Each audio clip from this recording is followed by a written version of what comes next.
Hari ini saya ditemani oleh sahabat spesial kita, yaitu Pastor Asigor Sitanggang. Untuk pertanyaan pertamanya ini, sebelum kita bahas lebih lanjut tentang apa itu okultisme, apa Bapak sendiri pernah punya pengalaman atau mengalami atau berhubungan langsung dengan okultisme tersebut, Bapak? Ya, baik. Terima kasih Yansen untuk pertanyaannya. Eh, Ceritanya panjang sebetulnya ya, dan dia mencakup paling tidak 3 bagian. Yang pertama, diri saya sendiri. Dari lahir saya ini bisa dikatakan unik ya. Saya di dalam perut ibu saya 12 bulan. Dan karena di dalam perut ibu saya 12 bulan, kemudian saya lahir, harusnya bulan Mei, saya lahir bulan Agustus 1976. Nah, saya lahir itu dengan tangan seperti ini, ya. Nah, ini tangan saya seperti ini. Nah, ini kalau secara medis ini sebetulnya terlilit tali pusar, dan posisi saya di dalam rahim ibu saya itu begini, tangan terikat begini. Tali pusar itu mengikat kencang sehingga membentuk permanen tangan saya seperti ini. Gitu ya, seperti ini. Nah, tetapi ketika usia 3 tahun, tahun 79 saya pulang kampung sekeluarga. Kemudian keluarga saya di kampung berkata bahwa ada yang mimpi opung saya, dan opung saya ini dukun di sana. Dan opung saya bermimpi bahwa saya titisan dari ya beberapa tingkat di atas saya, opung saya juga, yang kalau orang Batak bilang datu gitu ya, dukun sakti di Samosir begitu. Saya berasal dari Ronggoni Huta. Nah, karena saya dianggapnya titisan, jadi ilmunya diwariskan ke saya. Mengapa titisan? Karena opung saya itu opung buyut lah gitu ya, tangannya sama dengan tangan saya ini begitu. Sehingga dengan ini jadi kayak ada physical mark gitu, tanda fisik yang menjadi bukti bahwa saya mewarisi beliau begitu. Dan kemudian kampung bikin pesta, mendirikan tugu di kampung saya. Nah, dalam pesta itu saya ditaruh di pundak opung saya.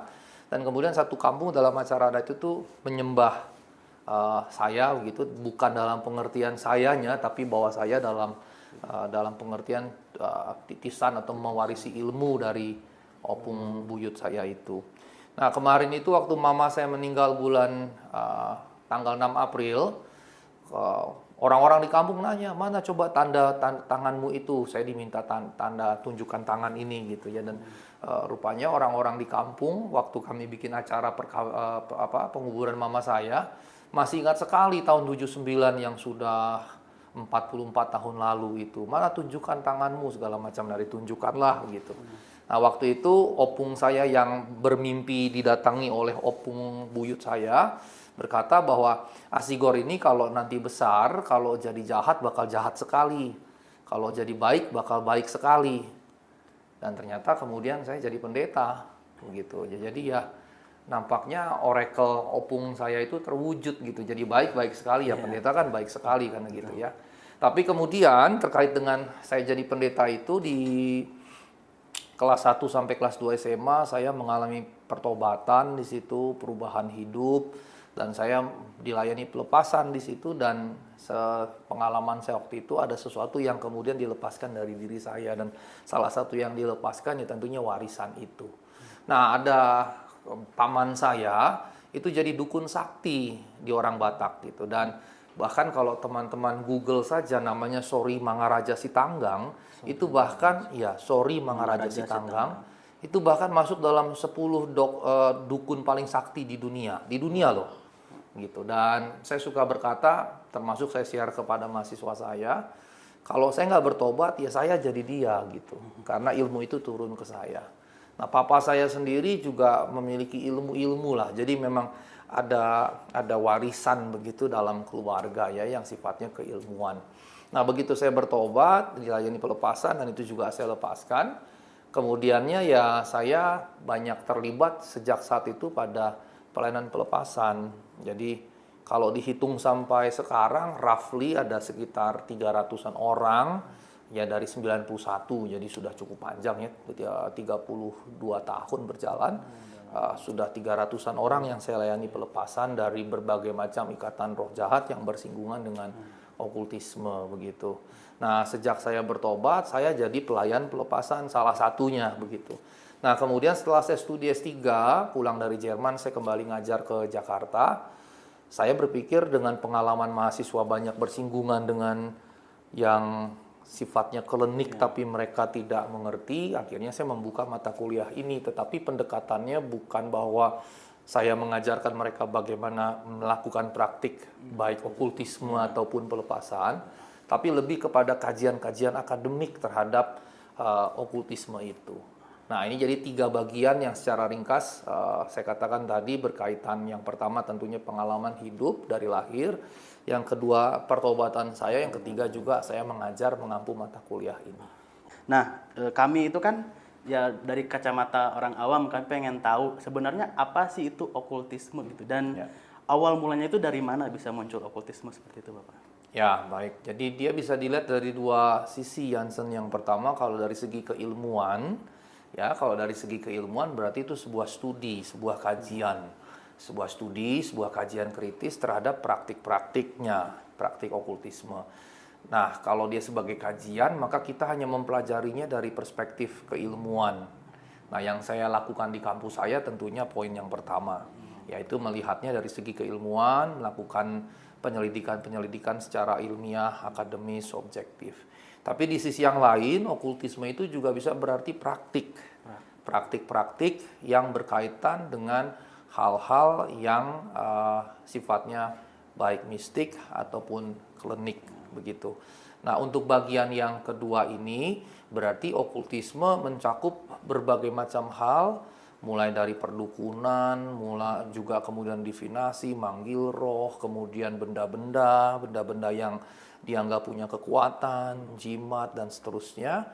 Dan juga pada praktisi itu, misalnya sang dukun itu sendiri, dan juga termasuk misalnya Ouija board gitu ya, atau kartu tarot, atau juga kalau di kita itu jai langkung gitu, ya jai langkung. Tapi juga termasuk orang-orang yang mengalami kerasukan. Jadi katakanlah ada roh yang merasuk dalam dirinya, bisa dalam pengertian sengaja, yaitu roh itu dipanggil, nah itu masuk divinasi, atau bisa juga tidak disengaja tapi gangguan sifatnya, gitu. Nah, ini semua yang dimaksud atau dicakup dalam okultisme itu. Jadi ada 2 hal. Pertama bisa sifatnya kajian, tapi ini berarti akademik. Kalau yang kedua sifatnya praktis. Begitu. Aku juga punya pengalaman ya, maksudnya aku kan asli dari Ambon ya. Nah, terus pas pulang itu pernah ditawarin sama saudara, sama sepupu itu, dikasih, kalau di Ambon dibilangnya, kalau di sini bilangnya jimat, kalau di sana bilang opo-opo. Nah, itu kayak pegangan kita. Nah, itu buat kepercayaan, kayak misalkan nanti biar aman di Jawa sana. Nah, dibilangnya kayak gitu kan. Nah, tapi apakah kita, maksudnya kan sudah ikut Kristus gitu, Pak. Terus kita masih percaya dengan hal-hal seperti itu, apakah itu hal yang baik atau tidak? Atau misalkan budaya seperti itu kan biasanya, apalagi yang ada wilayah-wilayah di Indonesia ini kan kayak etnis kan, banyak yang dia kental ya Bapak ya, dengan adatnya yang harus mau nggak mau diikutin karena itu sudah turun-temurun dari leluhurnya seperti itu. Nah, tapi kita kan sebagai Kristen yang sudah lahir baru kan kita kayak pengen, udah nggak percaya hal seperti itu. Nah, gimana caranya kita sebagai orang Kristen yang sudah ditebus, yang sudah percaya, kita bisa memberitahu gitu kepada saudara kita atau keluarga kita untuk tidak percaya hal-hal seperti itu lagi gitu. Oke, baik, terima kasih. Saya pikir tadi pertanyaannya bagaimana tanggapan saya terkait itu ya, tapi ternyata bagaimana menyampaikannya kepada orang lain. Nah, pertama terkait itu dulu, kita mesti paham dulu bahwa kuasa itu ada, ya, bukan berarti bahwa itu tidak ada. Kuasa itu ada. Kalau kita bicara kepada orang-orang Barat sekuler, mereka pasti akan bilang ini omong kosong, nonsens, nggak masuk akal, nggak ada gitu. Kalau di Barat itu wajar karena pengaruh rasionalisme, begitu ya, materialisme, yang ujungnya juga ke teori evolusi segala macam.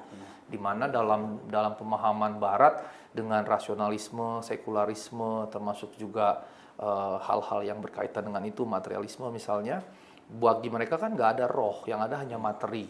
Sehingga orang Barat tidak akan pernah menerima kehadiran itu.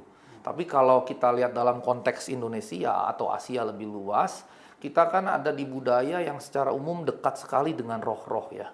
Dekat sekali dengan roh-roh. Bahkan dahulu kala kita mau tebang pohon saja kita permisi dulu. Iya, Karena takutnya pohon itu ada rohnya gitu. Bahkan sampai sekarang praktik itu masih banyak di Indonesia, di Thailand apalagi gitu. Di Bali misalnya kita nggak boleh sembarangan tebang pohon karena tadi yang saya jelaskan spiritualisme, percaya pada hal-hal yang non material maupun juga spiritisme, percaya pada adanya roh-roh. Nah, ketika dia dikombinasi ini mirip seperti dulu dinamisme gitu ya.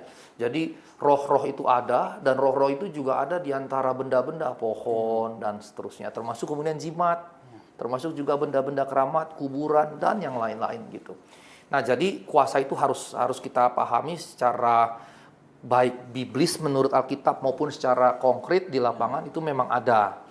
Nah, tapi yang kedua, di sisi yang lain, walaupun kita percaya itu ada, tapi kita mesti tahu bahwa kita mempercayai Allah dalam Kristus yang jauh lebih besar daripada roh-roh itu, begitu ya. Nah, dalam banyak pengalaman saya yang saya amati adalah jelas bahwa roh-roh itu sebetulnya ya tidak hebat-hebat banget gitu ya. Tidak hebat-hebat banget. Karenanya ketika kita masuk poin pertanyaan tadi bagaimana menyampaikannya, saya rasa dengan menunjukkan siapa sih Allah yang kita sembah. Allah itu seperti apa sih? Kalau misalnya Jansen tadi bilang dari Ambon bawa jimat ke Jawa begitu. Berarti kan pertama Jansennya lemah gitu ya. Sehingga Jansen yang lemah ini butuh kuasa yang lebih besar dan karenanya dengan jimat itu begitu. Tapi kalau kita memahami bahwa Allah yang kita sembah jauh lebih besar dari apapun termasuk roh-roh itu, kita nggak perlu apa-apa gitu. Dimanapun kita berada Allah ada karena Allah maha hadir. Allah yang hadir di Ambon juga hadir di Sukabumi. Sehingga kalau saya pindah dari Ambon ke Sukabumi atau ke Jakarta, saya nggak perlu tambahan apapun karena Allah yang saya sembah dalam Kristus di Ambon tetap berkuasa juga di Jakarta, berkuasa juga di Sukabumi dan lain-lain. Nah, ini selalu yang jadi pokok saya gitu, pokok pegangan saya, dan ini yang jadi keyakinan saya betul-betul. Maka kalau saya melayani orang yang katanya diguna-guna segala macam, saya nggak merasa takut, dan realitasnya adalah bahwa Allah kita jauh lebih hebat daripada itu semua begitu. Dan saya cerita sedikit ya. Boleh Bapak. Saya punya mahasiswa waktu SMA nggak punya pacar nih. Ini laki-laki semua kan. Nggak punya pacar.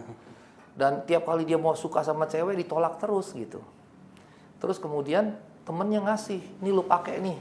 Dengan ini lu bisa dapetin cewek gitu. Nah, terus katanya beneran dia dapet cewek. Begitu. Terus setelah dia kuliah di kampus saya ikut mata kuliah itu dia cerita. Terus saya tanya, terus gimana? Saya bilang, apa hebatnya? Sebetulnya nggak ada hebatnya sih Pak, karena berarti kan saya sebetulnya nggak layak disukai sama itu cewek kalau nggak ada ini. Nah, saya bilang itulah jeleknya, saya bilang. Justru harusnya kamu mendapatkan berdasarkan kualitas apa yang pada diri kamu gitu, bukan karena ada kuasa gelap yang membutakan perempuan itu mungkin gitu kan. Jadi matanya dibutakan gitu akhirnya jadi suka gitu. Padahal sebetulnya tanpa itu nggak suka. Tapi dengan tidak ada itu kan justru jadi lebih tepat. Dan akhirnya kemudian dia buang itu katanya. Terus sekarang dia pacaran, terus saya godain mahasiswa saya tanya gini, lu dapat pacar masih pakai jimat Kak? Terus bilang, oh enggak Pak, saya nggak pakai jimat lagi. Terus saya tanya, bagaimana lebih bagus nggak? Ya lebih bagus nggak pakai jimat Pak, gitu. Dan dia dapat yang berkualitas lah begitu ya. Nah, yang berkaitan dengan itu poin yang terakhirnya adalah bahwa kalau Allah berkuasa, maha kuasa dan maha hadir ada di mana-mana, maka bukan sekedar bahwa perlindungannya ada di mana-mana, tapi pemeliharaannya juga berlaku dalam seluruh kehidupan. Sehingga misalnya untuk studi, untuk kerja, untuk cari pacar, untuk keuangan segala macam, kita nggak butuh hal-hal itu. Kita punya Allah yang pasti memelihara dan mencukupi kita. Gitu. Misalkan kita bertemu lagi nanti dengan keluarga kita atau saudara kita yang masih percaya dengan hal seperti itu, kita harus menceritakan dulu bahwa Allah itu besar, lebih besar daripada hal-hal yang mereka percaya itu. Dan untuk itu Jansen harus memeragakan dulu. Kalau Jansen kemudian dalam hidup tidak memeragakan bahwa Allah itu besar, orang juga nggak akan percaya kan. Nah, karenanya kita sebagai penyaksi harus menghidupi itu. Begitu. Harus dihidupi dulu. Baik, sekarang yang lagi tren itu kan kayak anak-anak indigo ya, Pak Sigor ya, yang bisa merasakan kehadiran suatu roh, terus atau bisa melihat suatu roh dan lain. Apakah itu juga disebut termasuk dalam okultisme atau gimana? Atau karunia Tuhan begitu ya? Begitu. Ya, baik. Sekarang begini, kalau indigo itu kan bahasa zaman sekarang ya, itu baru muncul mungkin 1-2 abad terakhir begitu ya. Dan bukan berarti bahwa sebelum istilah itu muncul, fenomena itu tidak ada ya. Dari dulu fenomena ini sudah ada. Artinya begini, ada memang orang-orang yang dari lahir punya kemampuan tertentu yang tidak umum, yang tidak dimiliki oleh orang-orang lain. Nah, kalau kita tanya ke psikologi, seperti kawan saya yang meneliti ribuan orang yang mengalami gangguan kerasukan, maka dia bilang sebetulnya manusia itu sebetulnya punya indera keenam. Punya indera keenam. Jadi di luar 5 indera itu mata, telinga, mulut, ini juga ya perasa gitu ya. Di luar 5 indera itu sebetulnya ada indera keenam. Tetapi indera keenam itu karena dia tidak nampak jelas, kalau 5 indera kan jelas ya. Ini dianggap kemudian tidak ada atau kemudian makin hilang dari keberadaan manusia. Tapi ada waktunya nanti di mana indera keenam itu mungkin akan kemudian disadari oleh semua manusia gitu. Nah, kemudian dia melakukan penjelasan atau penelitian kawan saya ini dan berkata bahwa sebetulnya yang disebut indigo adalah mereka yang indera keenamnya lebih peka dibandingkan rata orang-orang lain. Itu menurut dia begitu. Nah, dalam pengalaman saya melihat cukup banyak orang yang dari kecilnya punya kelebihan tertentu. Kelebihannya itu bisa antara lain merasakan kehadiran sesuatu yang tidak terlihat, yang tidak terdengar. Jadi dia melihat yang tak terlihat, mendengar yang tak terdengar. Tapi bisa juga pada prediksi ke depan. Prediksi ke depan. Nah, kalau dilihat dari psikologi mungkin itu bagian dari indera keenam seseorang yang lebih kuat dibandingkan yang lain, itu mungkin saja. Tapi bisa juga kita lihat bahwa ini adalah semacam kelebihan yang Tuhan berikan pada yang bersangkutan. Tapi sebagai pendeta tentunya saya akan berkata itu mesti dicek dulu apakah itu sebatas pengaruh lingkungan bahkan budaya ataupun kemudian warisan dari nenek moyang yang diberikan kepadanya begitu. Nah, sebagai orang percaya tentunya kita memahami semua talenta dari Tuhan. Nah, karenanya kalau kita lahir baru atau bertobat atau apapun istilah yang kita gunakan, kemampuan itu harus kita serahkan pada Tuhan gitu. Nah, kalau misalnya saya bersaksi tentang teman saya gitu, ada istri seorang hamba Tuhan yang punya kemampuan luar biasa gitu, melihat, mendengar, dan di tempat-tempat tertentu sense-nya begitu kuat, bahkan dia juga bisa tahu apakah seseorang akan meninggal atau tidak dan seterusnya. Dan ini bukan cuma 1-2 orang loh. Saya ketemu cukup banyak orang yang seperti punya indera keenam tahu kapan seseorang akan mati. Bahkan ada salah satu penatua di gereja Protestan. Begitu, dan kemudian dia terlibat di pelayanan sebagai penatua di bidang diakonia sosial. Jadi kalau dia lagi ke Bandung, gereja di Jakarta ada anggota jemaat yang sakit, nah kalau dia rasa ini orang bakal meninggal, dia akan pulang dari Bandung cepat-cepat ke Jakarta. Dan betulan meninggal. Tapi kalau misalnya dia rasa ini orang nggak akan meninggal, dia nggak akan cepat-cepat pulang karena dia tahu ini nggak akan meninggal gitu. Nah, sebagai orang percaya, kemampuan ini mesti kita serahkan pada Tuhan. Nah, kalau yang tadi istri gembala itu kan ketakutan, maka saya katakan ketakutannya harus disingkirkan.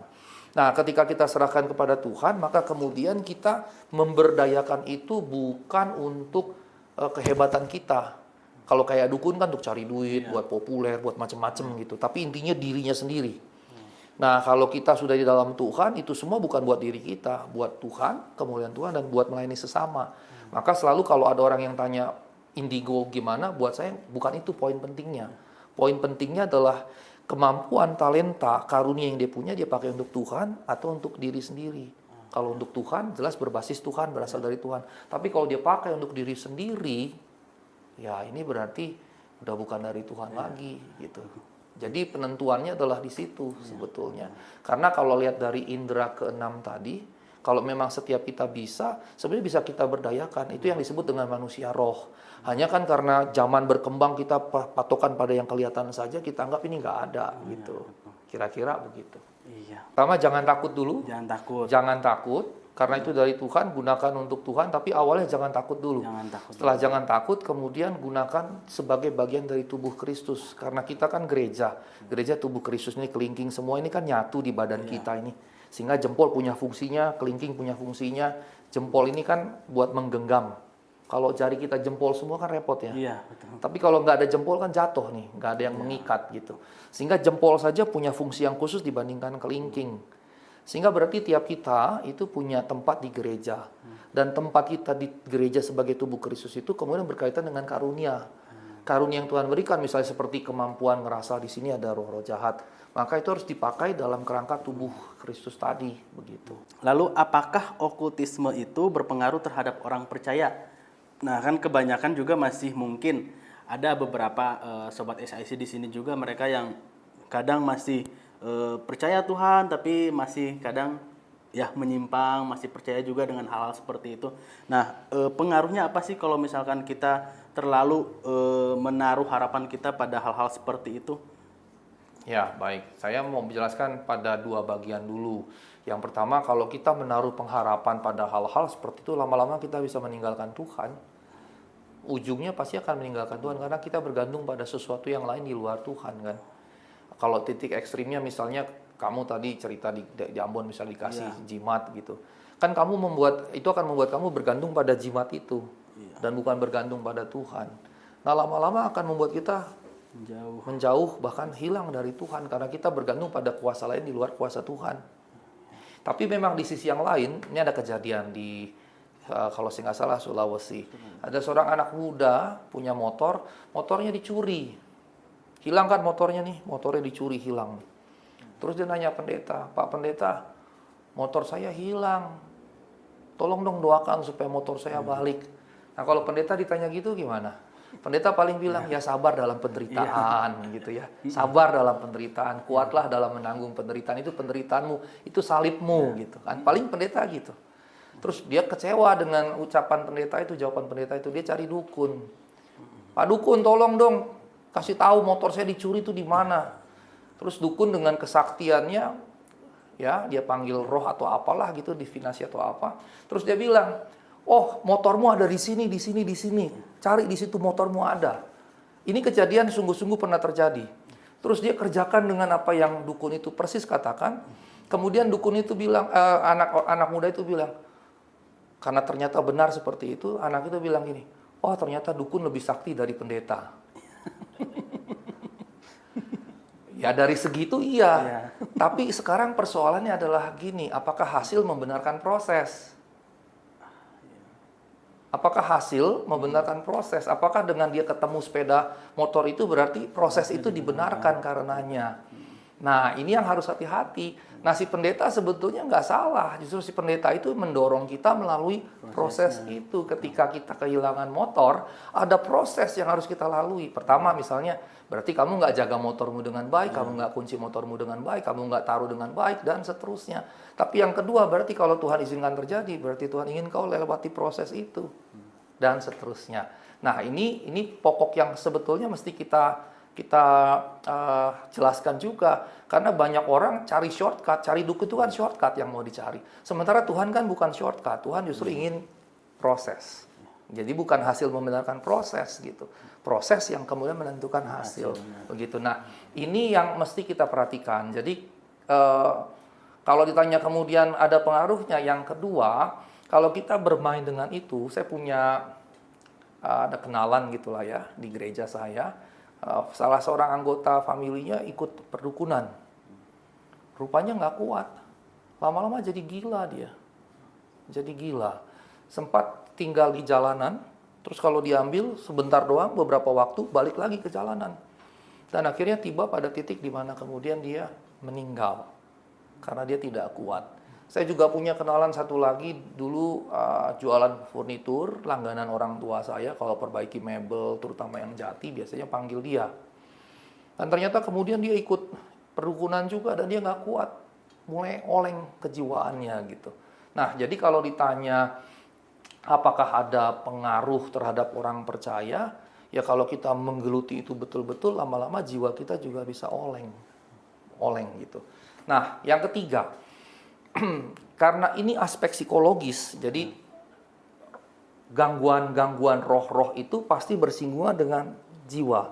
Karena domainnya itu di kejiwaan, di jiwa kita, ya. Jadi ini roh, ini jiwa itu berkaitan, domainnya karena di jiwa tadi.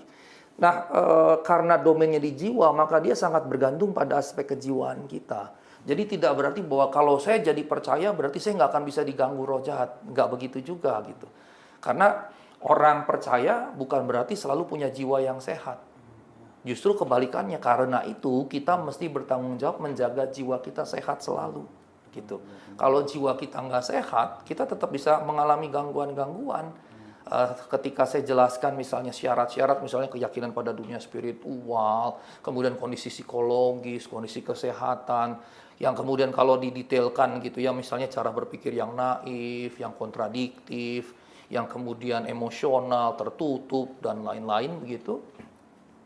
Kalau dia terus memelihara jiwa yang tidak sehat seperti ini, ya dia bisa kapanpun mengalami gangguan-gangguan begitu dan akan berdampak pada dirinya. Karenanya justru yang terpenting sebetulnya adalah apakah jiwanya sudah sehat dan utuh.